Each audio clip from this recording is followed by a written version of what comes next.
Philippe, can we first start? You've got this tremendous stable of brands. You're in this super luxury end of the markets. Describe a little last year, because that must have been a pretty dramatic year. We had the pandemic. How did that affect the business, and what lessons or what did you glean from last year? Well, the pandemic started, if you remember, early 2020 in China. And the first region to close down was China, the Chinese market. So we felt it as of January. And then in March, it came over to Europe, and then a little bit later to the US. And so progressively we saw our markets closing down, particularly what we call the on-trade, namely the restaurants, the bar, the nightclubs, all that closed down. And so we had two terrible months in April and May. And then in June it became slightly better. What happened is that even when bars and restaurants were still closed, people got to consume more at home. They probably first used their stocks, which we all have in our cellars and in our closets, and then they started buying again. And so we had a big upsurge of demand for private consumption, which then came into June, July, so we had good numbers then. E-commerce exploded. E-commerce had never been something really relevant for the wine and spirits business, but it was less than 1% in the prior years, and then it moved up to 3, 4, 5, now 6% of the business. So that was quite interesting. And then so that we were able to, let's say, to mitigate the losses in 2020. We had the drop of our business though. And then this year started widely beyond our expectations. First quarter was very good, second quarter will be good. And we are really recovering everything we lost in 2019.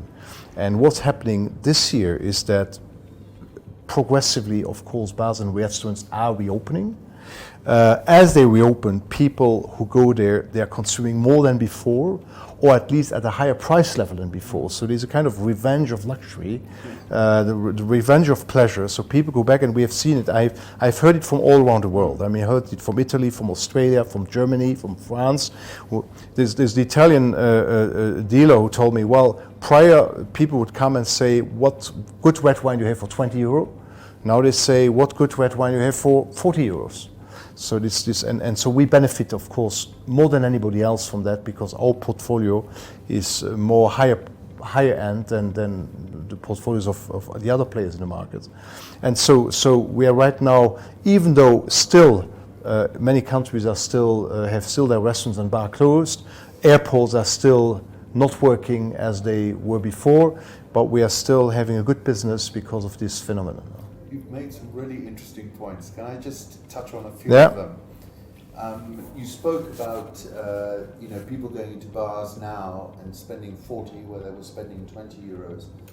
There's this idea out there that there's a lot of pent-up spending power. Is that correct? Is there a lot of pent-up spending power? Well, my reading is that this is not an economic crisis. First of all, it's fundamentally a sanitary crisis. So people could not spend the money they had, and many governments have been very generous. I mean, take the U.S. government have been giving paychecks to people who were not working, which was unheard of in the history of the U.S.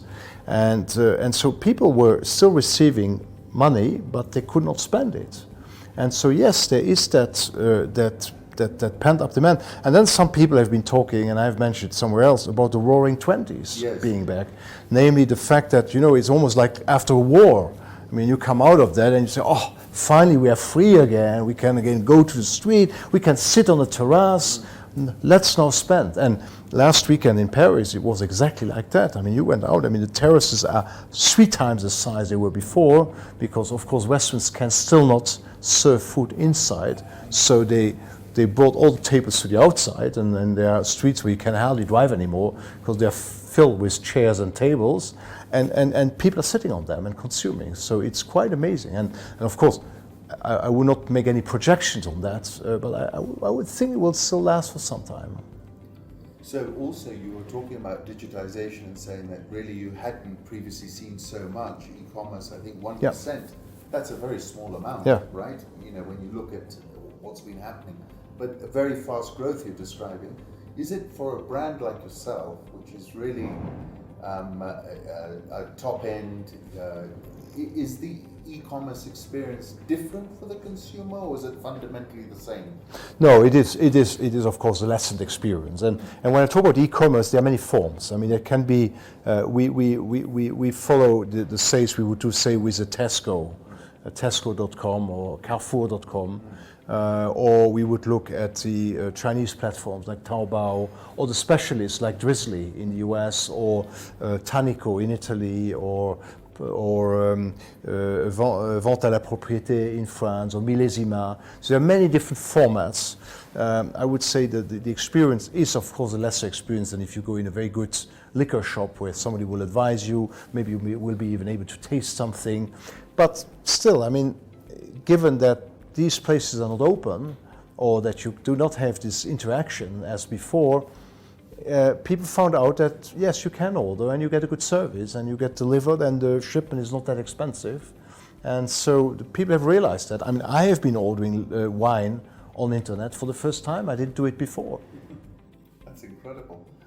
Now, talk to me a bit about what's been going on within the brands. I mean, you've got these iconic brands. I mean, you know, champagne you're synonymous with the best champagne in the world. You see, the funny thing is the following. If you take a brand like Moët Hennessy, I mean, possibly the most known and emblematic, iconic champagne brand. Well, Moët Hennessy is very precise ways of doing its great champagnes, and in particular of aging the bottles for a few years before bringing them out to the market. So in the year in which you are struck by a crisis like that, you are hardly lowering your production, because you are not producing for that year anyway. You are producing for 3-4 years down the road, when it's Dom Pérignon, it's actually 10 years or 20 years down the road. So somehow you have to manage that. So we took in, we did a little bit less production still, because we felt that we would sell less, so we would have an overstock from that year, but not to the degree where the sales went down. So it's almost like the production continues as before. Of course, you do a harvest. You will harvest a little bit less, and that's part of how then the whole category is managed. But at the end of the year, you have more bottles in the cellar than you had at the beginning of the year, and so you're ready for the next year or the next few years to sell a little bit more and to catch up again. So it's very different than. It seems more medium. You're looking in the medium to longer term. You know, we have a very particular relationship with time. You know, if you took a look at a bottle like XO, which is here on the table, I mean, some of the eau de vies here have 15 years of age, maybe 20 years. You look at Paradis, which is a much higher quality even, it's like up to 100 years of age for some eau de vies. There's a story about Paradis, that the biggest buyer of Paradis was the North Korean leader in the 1990s. I don't know if you knew that. No, I didn't. Though. He was the single biggest buyer of it. Okay, well.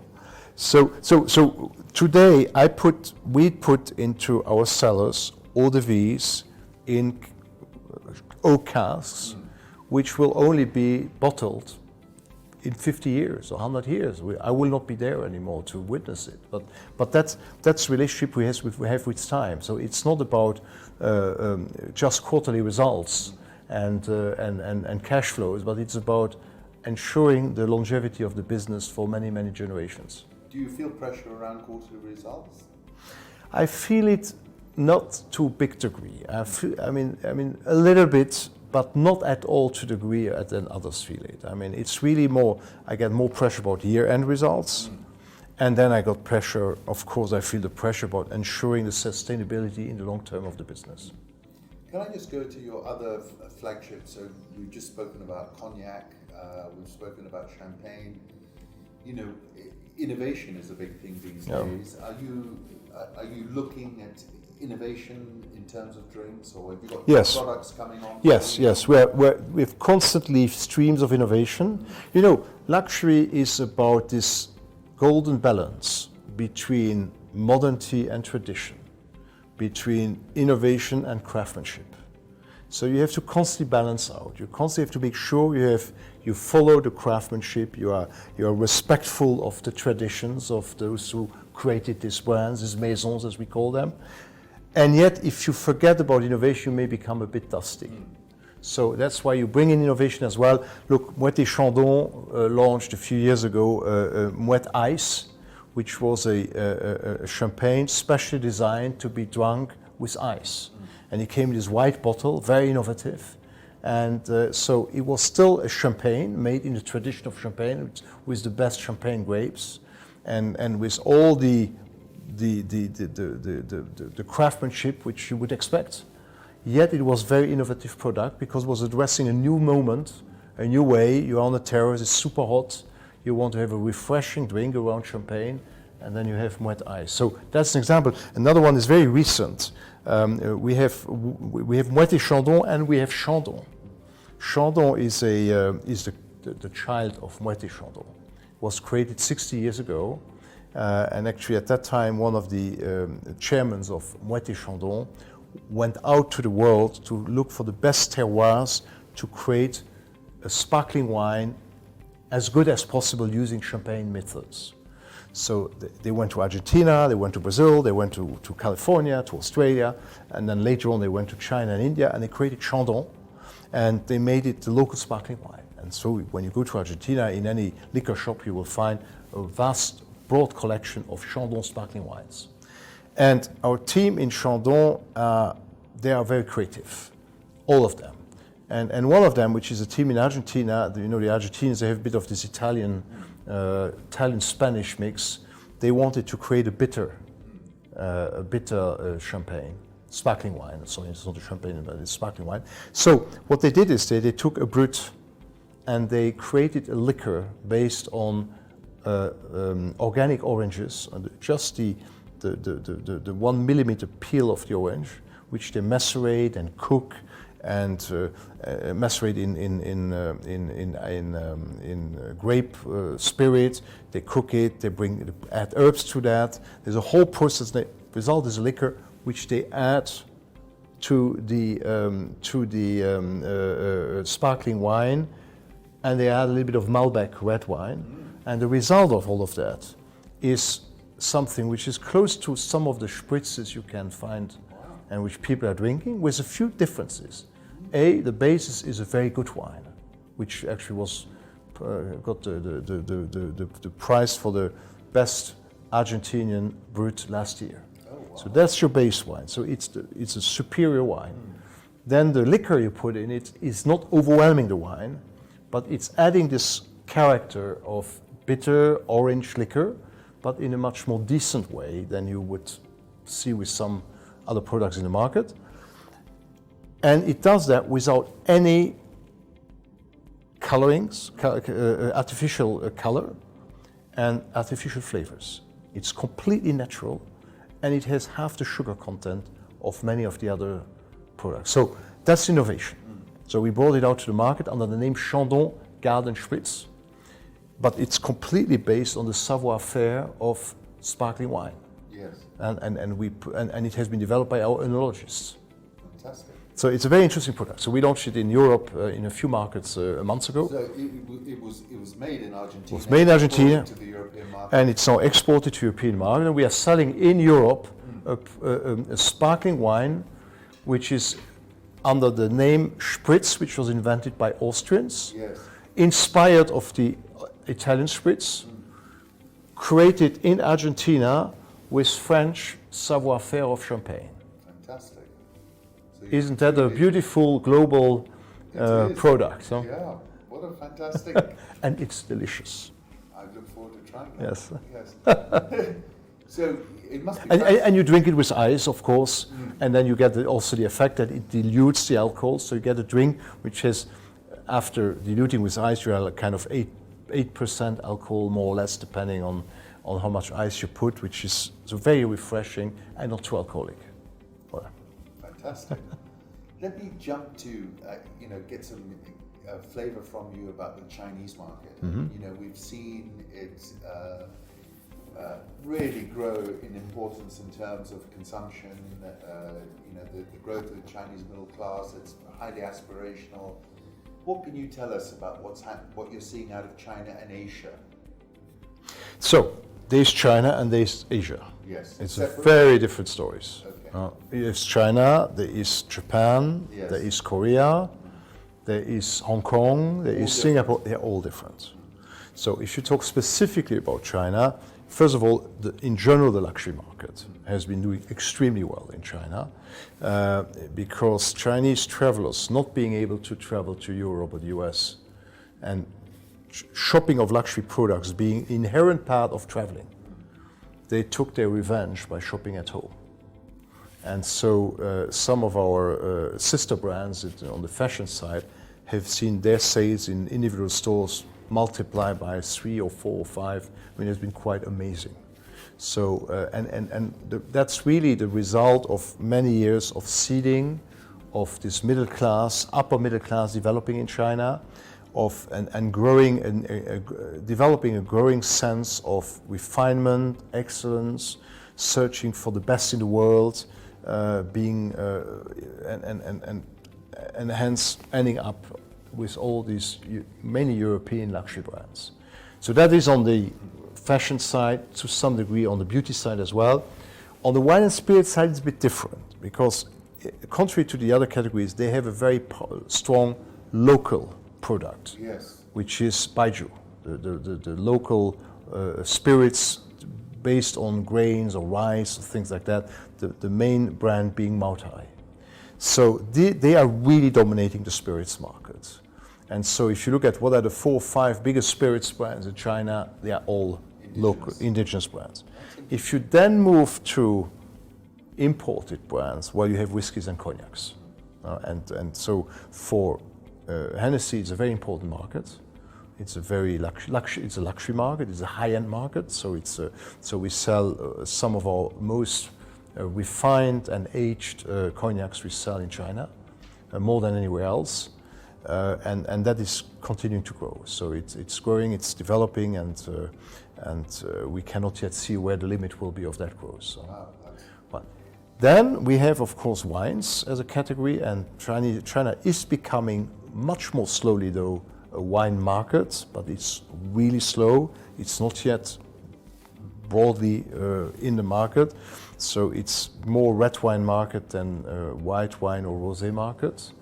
And I would say it's more still at the beginnings.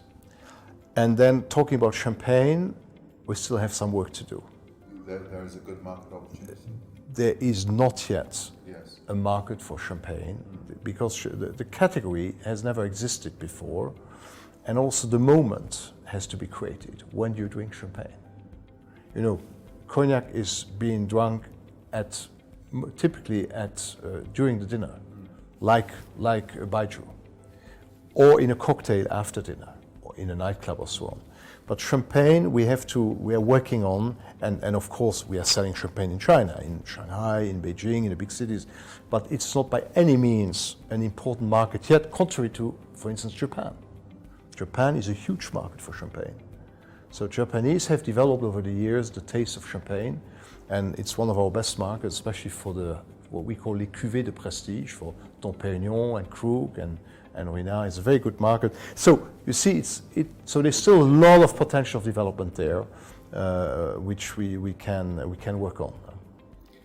You're here in Nairobi. Yes. And obviously, looking at the African continent, what can you tell us what's going on here? I mean, you know, we get all kinds of reports. I read one day that the Nigerians are the 4th biggest consumers of champagne. I don't know if that's true. What's happening? Is this market becoming material? What are the nuances of what we have? Of course, Africa is an enormous continent. Yeah, I would say you would not even talk about Africa. You would talk more about the metropolis of Africa. You would talk about Lagos, about Johannesburg, Cape Town, Nairobi. You would talk about the very big urban centers. Yes. Who have developed an upper middle class and an increasing middle class, who are experimenting with new concepts for food, for bars, for the night, an increasingly sophisticated offer, in which, of course, sophisticated drinks play a bigger role. And so we see it as very promising. Indeed, Lagos is a big market, so it's probably the most advanced today. But we also believe that a city like Nairobi can develop in the future, and so will other urban centers be. And out of your portfolio, what is being received the best? I mean, what are you finding? So I would say here it's today predominantly a whiskey market with Glenmorangie and Ardbeg, and a cognac market with Hennessy. There is a beginning of a good champagne market, especially with Moët Hennessy and to some degree with Clicquot. But in Nigeria, it's already more advanced. So it's they go to higher champagnes like Dom Pérignon or Ruinart or Krug. So I think it's at different speeds. It's coming up. It's important for us. It's being inspired by European savoir-vivre to some degree with the restaurants and all that, but also by the American culture, you know, the hip-hop culture, which is very close to our cognacs and other. It's a very interesting story, really, isn't it? So you have that link. You have so there are a number of links which bring it into, and then of course there is a local culture developing, and we see that. I mean, a lot of local artists, entrepreneurs, artists, musicians who are also doing something with our products. So it's getting very interesting. And what would you know that whole hip hop connection with your cognacs? How did that happen? Where did that arise from? Was that organic, or what happened there? I think it was to a large degree organic. I mean, they were looking for the best. Yes. I mean, when you talk to some, you know, we have a partnership with Jay-Z for Armand de Brignac, another wonderful house, maison, which we will hopefully. Yes, I read that. Yeah. Hopefully also make successful here in Africa. But you know, it's you know, these hip hop artists, they are perfectionists, and they're perfectionists in their music. They're perfectionists in everything they do, and they have been going after the best spirits, and so that's where Hennessy has come, and some other brand names have come into the play because they just like it. And believe me, they have been testing a lot of things before they decide on this and that brand, because it's authentic. They really, so it's more organic than anything else. Yes. Now, you know, we're looking at climate change. We're seeing, you know, the whole idea of sustainability in agriculture change dramatically. Africa, which is not hardly to blame because we haven't really been that industrialized, and yet so many parts of Africa are being hit very hard by climate change. How are you as a business dealing? Because obviously you're, in many ways, you're agronomists, you're farmers. Yes. Yes. So, you know, how are you being informed in your thinking, and what are you doing about it? Yeah, I would say there are a few phases probably in the history of how we have been dealing and how we deal today with this. There's a whole complex here of questions around sustainable farming, around biodiversity, around water consumption, CO2, which goes into transport, and about packagings, which are big producers of pollution, CO2, whatever. So it's a whole complex there. So what has happened is that I think there has been a phase. I mean, the first thing to say is the founders, I mean, like the Hennessys of these maisons, they were from the beginning, they had a certain notion of sustainability just for business reasons, because they were farmers, as you said, and they wanted to make sure that future generations could continue to do what they were doing. I mean, they could not just leave a burnt soil after them, because then nothing would be left over. I mean, a good champagne is done with good grapes, and good grapes is done with good soil.